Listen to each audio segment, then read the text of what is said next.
Hi all, welcome back to Suchi Ruchi recipes. ಇವತ್ತಿನ recipe ಬಂದು ಪನ್ನೀರ್ ಮಸಾಲ. ಟೇಸ್ಟಿಯಾಗಿ ಸಿಂಪಲ್ಲಾಗಿ ಹೇಗೆ ಮಾಡ್ಕೊಳ್ಳೋದಂತ ನೋಡೋಣ. ಮೊದಲಿಗೆ 200 ಗ್ರಾಮ್ ಆಗುವಷ್ಟು ಪನ್ನೀರನ್ನ ತಗೊಂಡು ಈ ರೀತಿಯಾಗಿ ಉದ್ದುದಾಗಿ ಸ್ಲೈಸ್ ಆಗಿ ಕಟ್ ಮಾಡ್ಕೊಳ್ತಾ ಇದ್ದೀನಿ. ಸ್ವಲ್ಪ ಉದ್ದುದಾನೇ ಕಟ್ ಮಾಡ್ಕೋಬೇಕು, ತಿನ್ನೋಕ್ಕೆ ಟೇಸ್ಟಿಯಾಗಿರುತ್ತೆ. ಇವಾಗ ಇದನ್ನು ಒಂದು ಬೌಲ್ಗೆ ಟ್ರಾನ್ಸ್ಫರ್ ಮಾಡ್ಕೊಳ್ತಿದ್ದೀನಿ ಪನ್ನೀರನ್ನ. ಈ ಥರ ಟ್ರಾನ್ಸ್ಫರ್ ಮಾಡ್ಕೊಂಡಾದ್ಮೇಲೆ ಇದಕ್ಕೆ ಸ್ವಲ್ಪ 1 ಪಿಂಚ್ ಆಗುವಷ್ಟು ಅರಿಶಿನ ಪುಡಿನ ಸೇರಿಸ್ಕೊಳ್ತಾ ಇದ್ದೀನಿ. ರುಚಿಗೆ ಎಷ್ಟು ಬೇಕೋ ಅಷ್ಟು ಉಪ್ಪನ್ನ ಸೇರಿಸ್ತಾ ಇದ್ದೀನಿ. 1 ಸ್ಪೂನಷ್ಟು ಎಣ್ಣೆನ ಸೇರಿಸ್ತಾ ಇದ್ದೀನಿ. ಸ್ವಲ್ಪ ಕೊತ್ತಂಬರಿ ಸೊಪ್ಪನ್ನ ಹಾಕ್ಕೊಂಡು ಮೇಲ್ಗಡೆ 2ರಿಂದ 3 ಡ್ರಾಪ್ ಹೋಗೋಷ್ಟು ನಿಂಬೆಹಣ್ಣನ್ನು ಹಿಂಡ್ಕೊಳ್ತಾ ಇದ್ದೀನಿ. ಇವಾಗ ಇದನ್ನೆಲ್ಲನೂ ಕೂಡ ಸರಿಯಾಗಿ ಮಿಕ್ಸ್ ಮಾಡ್ಕೊಳ್ತಾ ಇದ್ದೀನಿ. ಅದೆಲ್ಲ ಕೂಡ ಪನ್ನೀರಿಗೆ ಕೋಟ್ ಆಗಬೇಕು, ಆ ರೀತಿ ಮಿಕ್ಸ್ ಮಾಡ್ಕೊಳ್ತಾ ಇದ್ದೀನಿ. ಇವಾಗ ಒಂದು 15 ನಿಮಿಷ ಇದನ್ನು ನೆನೆಯೋಕೆ ಬಿಡ್ತೀನಿ. ಈ ರೀತಿ ಮಾಡ್ಕೊಳ್ಳೋದ್ರಿಂದ ಪನ್ನೀರ್ ಟೇಸ್ಟಿಯಾಗಿ ಬರುತ್ತೆ. ಇವಾಗ ಒಂದು ಕಡಾಯಿನ ಬಿಸಿ ಮಾಡಿಕೊಂಡು ಅದಕ್ಕೆ ಸ್ವಲ್ಪ ಎಣ್ಣೆನ ಹಾಕ್ಕೊಂಡು ಎಣ್ಣೆ ಕಾದಾದ ನಂತರ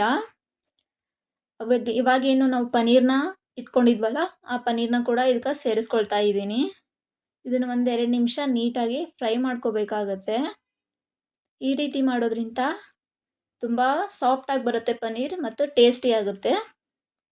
ಇವಾಗ ಅದೇ ಪ್ಯಾನ್ಗೆ ಇನ್ನೊಂದು 2 ಸ್ಪೂನ್ ಆಗುವಷ್ಟು ಎಣ್ಣೆನ ಹಾಕ್ಕೊಂಡು ಪಲಾವ್ ಸ್ಪೈಸಸ್ನ ಹಾಕ್ಕೊಳ್ತಾ ಇದ್ದೀನಿ. 1-2 ಲವಂಗ, 1-2 ಪೆಪ್ಪರ್, 1-2 ಏಲಕ್ಕಿ ಕಾಳು, 1 ಇಂಚ್ ಆಗುವಷ್ಟು ಶುಂಠಿ ಮತ್ತು 1 ಇಂಚು ಚಕ್ಕೆನ ಸೇರಿಸ್ಕೊಳ್ತಾ ಇದ್ದೀನಿ. ಒಂದು 6-7 ಹಸಿಮೆಣಸಿನ್ಕಾಯಿ ಹಾಕ್ಕೊಳ್ತಾ ಇದ್ದೀನಿ.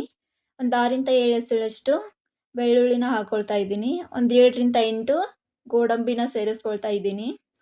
2 ಸಣ್ಣ ಈರುಳ್ಳಿನ ಸಣ್ಣದಾಗಿ ಹೆಚ್ಕೊಂಡು ಹಾಕ್ಕೊಂಡಿದ್ದೀನಿ. ಸ್ವಲ್ಪ ಸೋಂಪು ಕಾಳನ್ನ ಹಾಕ್ಕೊಳ್ತಿದ್ದೀನಿ. ಕಸೂರಿ ಮೇಥಿ ಮತ್ತು ಕೊತ್ತಂಬರಿ ಸೊಪ್ಪನ್ನ ಹಾಕ್ಕೊಂಡು ಗ್ಯಾಸ್ನ ಆಫ್ ಮಾಡಿಕೊಂಡು ಸ್ವಲ್ಪ ತಣಿಲಿಕ್ಕೆ ಬಿಡ್ತೀನಿ. ಕಂಪ್ಲೀಟಾಗಿ ಕೂಲ್ ಆದಮೇಲೆ ಒಂದು ಜಾರ್ಗೆ ಇದೆಲ್ಲನೂ ಟ್ರಾನ್ಸ್ಫರ್ ಮಾಡಿಕೊಂಡು ಇವಾಗ 1 ಕಪ್ ಆಗುವಷ್ಟು ಮೊಸರನ್ನ ಸೇರಿಸ್ಕೊಳ್ತಾ ಇದ್ದೀನಿ. ಮೊಸರನ್ನ ಸೇರಿಸ್ಕೊಳ್ಳೋದ್ರಿಂದ ಟೇಸ್ಟಿಯಾಗಿ ಬರುತ್ತೆ.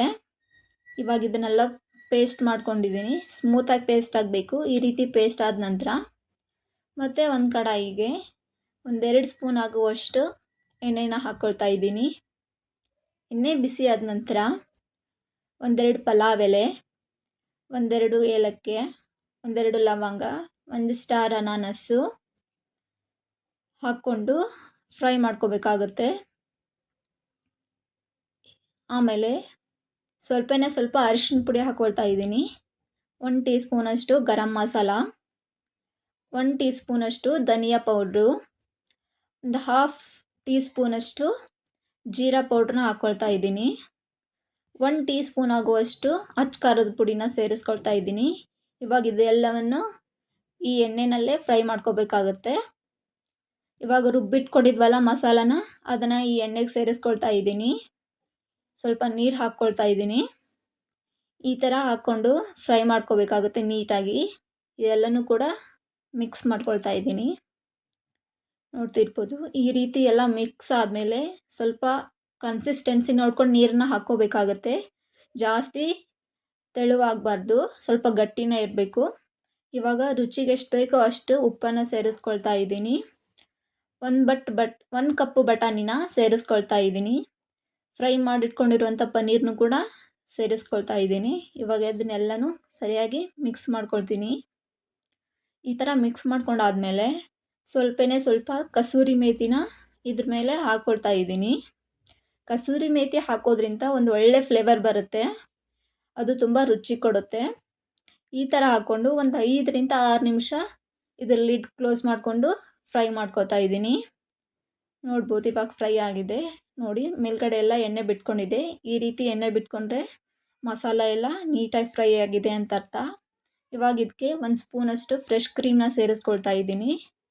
ಸೇರಿಸ್ಕೊಂಡು ನೀಟಾಗಿ ಮಿಕ್ಸ್ ಮಾಡ್ಕೊಳ್ತಾ ಇದ್ದೀನಿ. ಈ ರೀತಿ ಮಿಕ್ಸ್ ಮಾಡಿಕೊಂಡು ಮತ್ತೆ 1-2 ನಿಮಿಷ ಫ್ರೈ ಮಾಡಿಕೊಂಡ್ರೆ ಪನ್ನೀರ್ ಮಸಾಲ ರೆಡಿನೇ ಹೋಗ್ಬಿಡುತ್ತೆ. ಇವಾಗ ಇದು ಸರ್ವ್ ಮಾಡೋಕ್ಕೆ ರೆಡಿಯಾಗಿದೆ. ನೋಡಿ ಎಷ್ಟು ಚೆನ್ನಾಗಿ ಬಂದಿದೆ. ಇಷ್ಟ ಆದರೆ ಲೈಕ್ ಮಾಡಿ.